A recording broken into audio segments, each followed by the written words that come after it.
Viewers, welcome back to my channel. So ನಾನು ಇವತ್ತು ಮನೇಲೇ ಈಸಿಯಾಗಿ ಚಿಕನ್ ಚಾಪೀಸ್ ಮಾಡೋದು ಹೇಳ್ಕೊಡ್ತೀನಿ.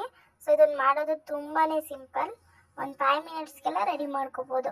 ಸೊ ಮೊದಲನೇ ನಾವೇನು ಮಾಡಬೇಕು ಅಂದರೆ ಕ್ವಾಂಟಿಟಿಗೆ ಬೇಕಾದಷ್ಟು ಚಿಕನ್ನ ನಾವು ಬೇಯಿಸ್ತಾ ಹೋಗಬೇಕು. ಯಾಕೆ ಬೇಯಿಸ್ಬೇಕು ಅಂತ ಅಂದರೆ ಸೊ ಅಲ್ಲಿರೋ ನೀರೆಲ್ಲ ಹೊರಗೆ ಬರಬೇಕು.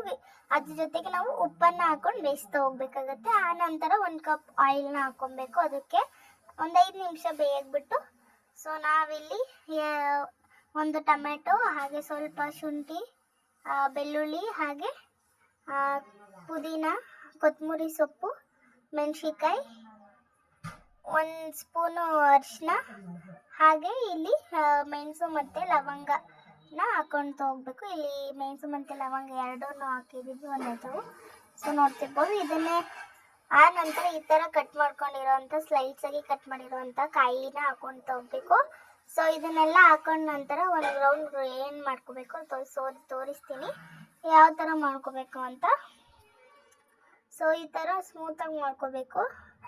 ಸೊ ನೋಡ್ತಿರ್ಬೋದು, ಪೇಸ್ಟ್ ಈ ಥರ ಮಾಡ್ಕೊಂಡಾದ ನಂತರ ಸೊ ಅಲ್ಲಿ ಏನು ಬೇಯಿಸಿರ್ತೀವಂಥ ಚಿಕನ್ಗೆ ನಾವು ಹಾಕೊಂತ ಹೋಗ್ಬೇಕು. ಅದ್ರ ಜೊತೆಗೆ ಬೇಕಾದಷ್ಟು ನೀರನ್ನ ಸ್ವಲ್ಪನೇ ಆ್ಯಡ್ ಮಾಡಿಕೊಂಡು ಬೇಯಿಸ್ಕೊಂಡು ಹೋಗ್ಬೇಕು. ಮಿಕ್ಸ್ ಮಾಡಿದ್ರೆ ನಮ್ಮ ಚಿಕನ್ ಚಾಪೀಸ್ ರೆಡಿ ಆಗುತ್ತೆ.